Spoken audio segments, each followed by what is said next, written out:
Hey everyone, this is the LEGO Star Wars Poe Dameron's X-Wing fighter. But wait, hasn't there been a Poe Dameron's X-Wing fighter before? As a matter of fact, haven't I reviewed it? Well, yes, but that one was black and orange. The new one's white and orange. So, yeah. Well, there's actually more to it than that. But before I get into all the nerdy details and comparisons and stuff like that, let's just see what this comes with and how it's designed. First of all, this was very much designed to be picked up and played with, to be flown around or swooshed, as we tend to call it. It has easy access to a feature to lock the S-foils into attack position like that. That works pretty well, works pretty smoothly, holds a single figure in the cockpit, holds either R2 or a ball droid like BB-8 behind as the astromech, and just generally most of the construction follows a template that they've been using for quite some time now for X-Wings to get the normal shape or the specific shape of it and its overall proportions and everything. So you haven't seen a tremendous change in LEGO X-Wings in some years, but the devil's in the details. And in this case, the angel's in the details, I would say, because just generally they have evolved things in small ways forward. For instance, the wings come together, the S-foils come together fairly closely. They lock together and actually have a little bit of overlap these days when they're in their closed position. These pieces here are brand new, and I didn't even realize before building this thing, before getting the parts out of the bags, that these are so small. These are 3x3, these little arch elbow macaroni looking things.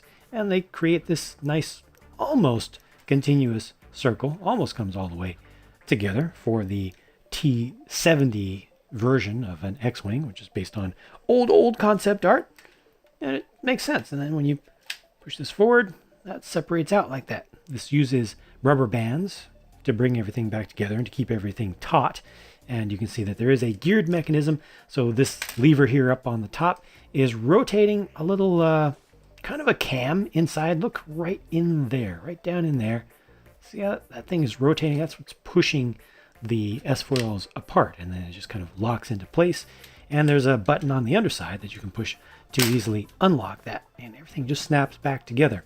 Works out actually pretty well. The blue color that you see on here is not a regular blue, it's dark azure, which is one of the rarer colors today. Looking at the cockpit, this is a printed piece right here, and when you open it up, there's actually a fair amount of detail inside.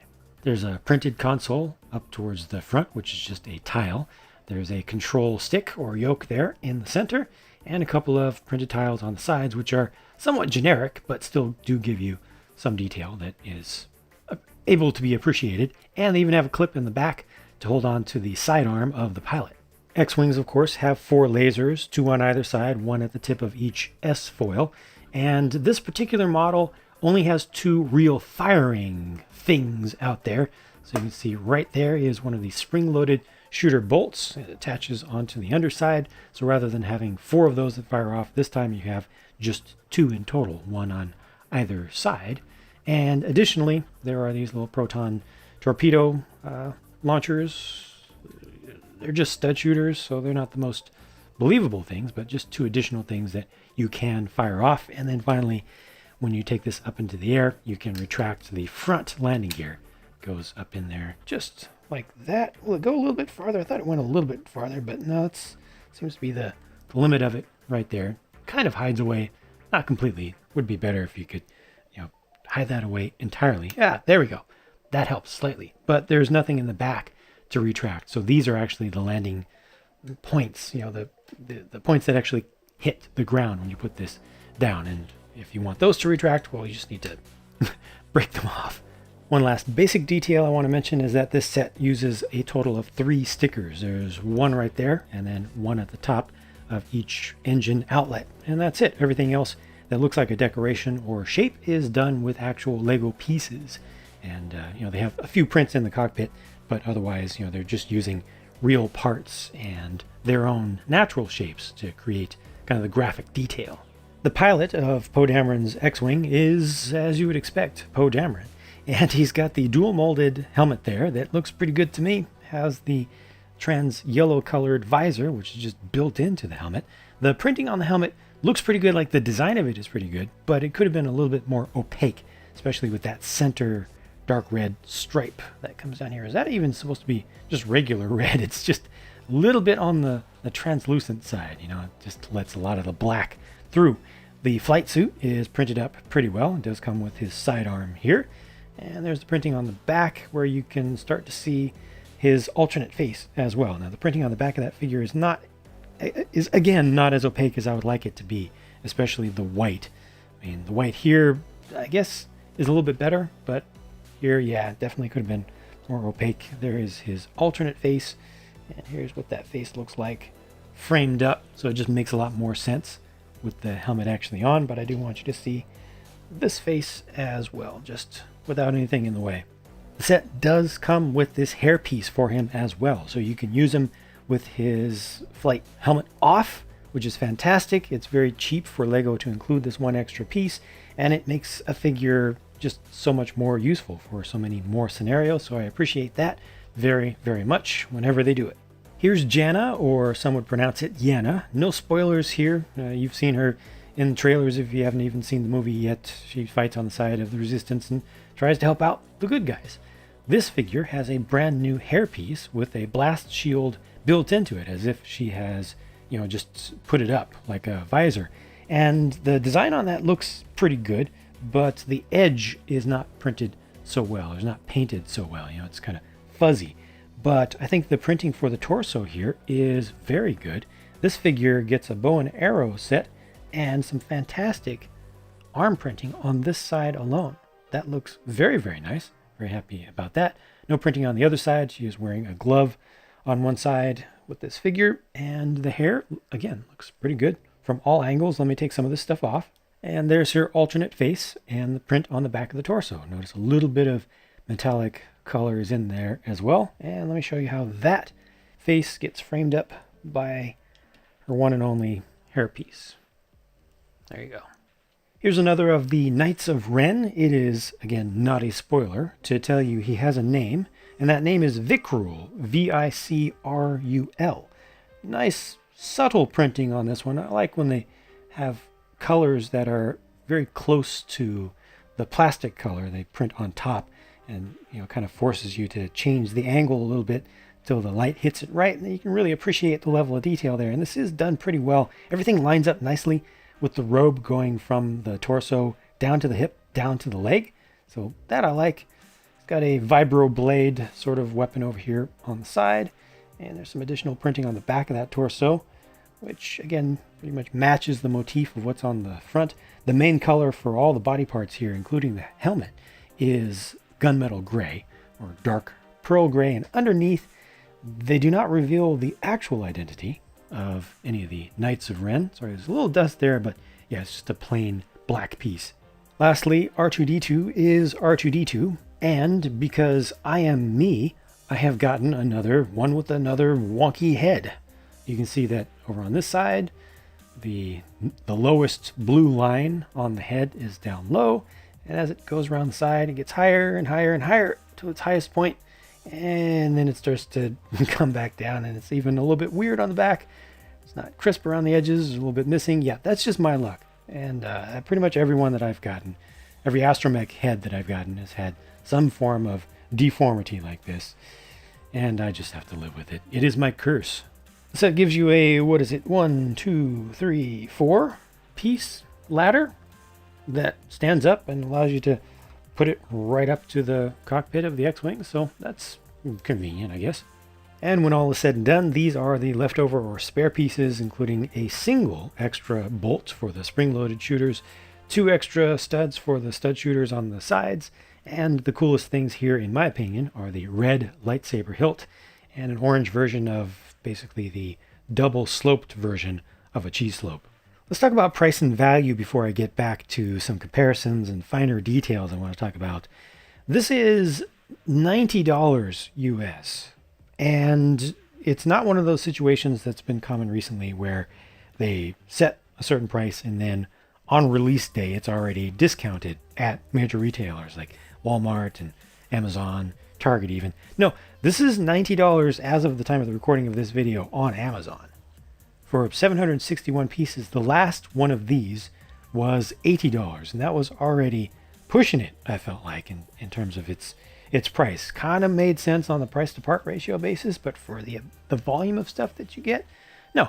And then it gets worse because it's £90 in the UK, €100 as the base price from Germany. I have not even looked at the euro price in other Eurozone countries. It may get even worse than that. And come on, nobody wants to pay €100 for this. No way. No, it would have to come with a bunch of figures, a speeder on the side even, like something good, not just a ladder.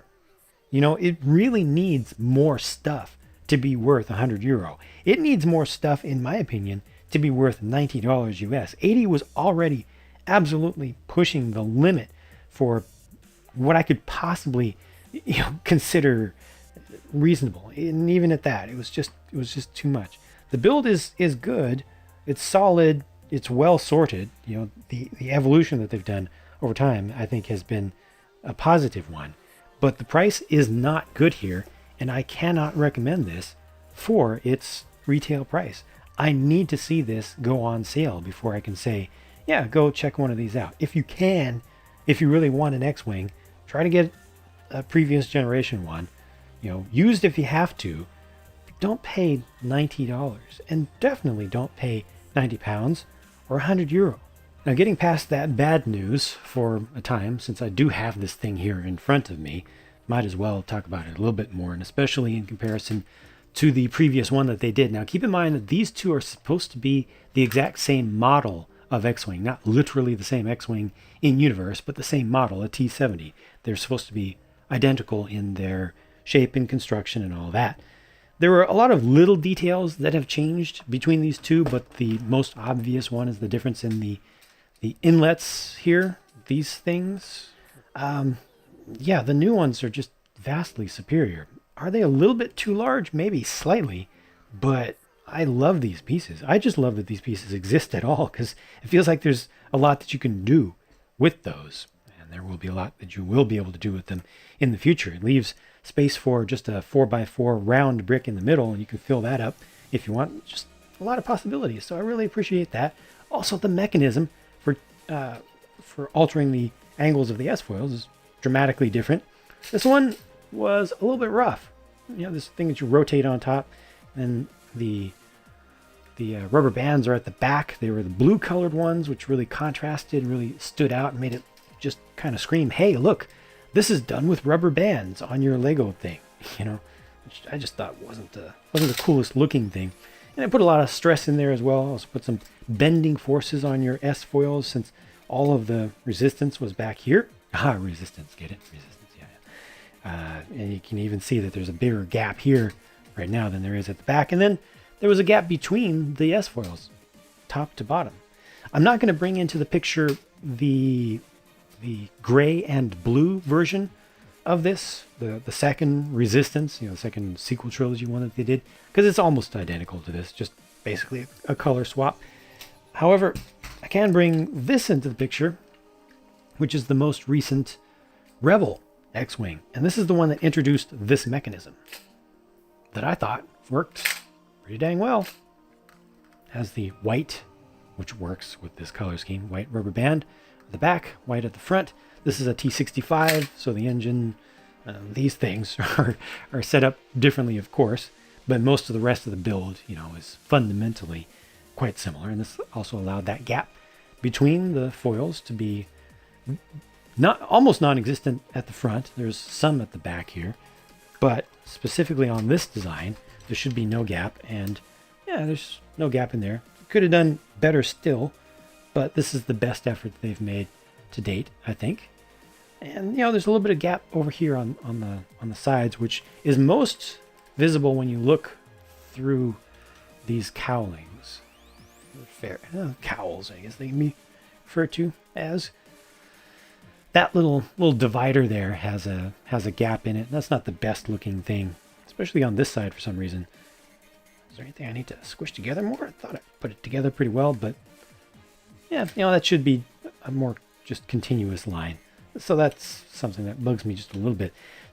Previously, I used to look at this button on the underside as something that would automatically retract your S-foils from attack position when you land, but it doesn't work that great for that, honestly, because by the time this is near the ground, the tips of the S-foils are actually touching the ground first. You have to bend them before you get to that button. So I personally recommend just using that as a safety. It's just something to make sure that you remember to retract your S-foils before you land. Just hit the button or pull this back. Either way, don't rely on that as a play feature to automatically retract, because it just puts more stress on the pieces than is necessary. The nose on this one is a little bit weird. It's a little bit loose, especially from the top. I wish they had connected that better. See, it has a inverted tile under here, but then without that inverted tile, this just pops off like so.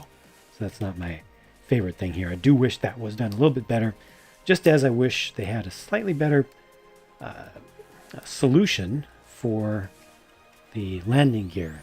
I mean, back here, it's not that big of a deal, but this one I do wish was able to, like that, was able to just retract away more completely so that you wouldn't see it from the side like that. That's just not a good look, in my opinion.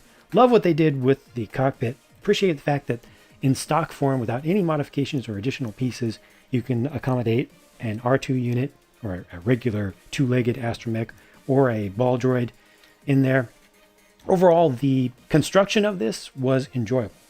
It went together very quickly, very easily. There's a weird little defect in a part right there, just a single little piece of, looks like a Dark Azure pellet that got into that piece. It's no big deal. It just happens once every some hundreds of thousands of pieces. But yeah, just overall, it went together. It felt like it made sense to me as it went together. There was no point that I felt frustrated. Even the mechanism that has these rubber bands, none of it is too tight or anything. It's not difficult to attach those. The front one is hidden away pretty nicely well. I really appreciate that. Small number of stickers. You can easily leave off those 3 stickers. I mean, these two add some nice texture. This one, is just an identifying mark. But if you hate stickers, you can leave them off entirely, all 3 of them, and still have something that looks nice. Still have something that has graphic design to it. That's probably I was going to say favorite, but it's not. It's my second favorite thing on this. Is the shaping of this orange zone on this, the orange painted shaping on this. It's pretty consistent. I appreciate how it goes all the way through the back of the cockpit, and then all this shaping here on the side is especially nice. And then when I turn this over, look at that. You don't see a lot of anti-studs. You see some, but because of the way that the wings, S-foils are built, you have studs on top down here, which I just think is a better look in general. If you want to have this hanging from a ceiling, I think that really helps there with the appearance of it. Or if you're just playing with it and you just have it overhead, or if you have it on a high shelf, I think that matters. I really think that matters, because I've as a collector, as an actual fan of Star Wars and other sci-fi stuff, I've frequently put spaceship-like things up high on the top of a bookshelf, or in the past, in my younger days, I've hung things from ceilings. Don't do that so much anymore, but it sucks when the underside of something looks like garbage. This one does not. The worst part is just up here. So I appreciate a lot of the details on this. I just really do not appreciate the price. Do not like the price at all. If you want to see the build process, I've got my speed build up, and you can also check out the real-time version of that on my other channel, the Pure Builds channel. Speed builds are on the JANG Builds It channel. I've got links to those in the video description and also from my main channel page. Check out one of those if you'd like. Thank you very much for watching, and I will talk to you again as soon as I can.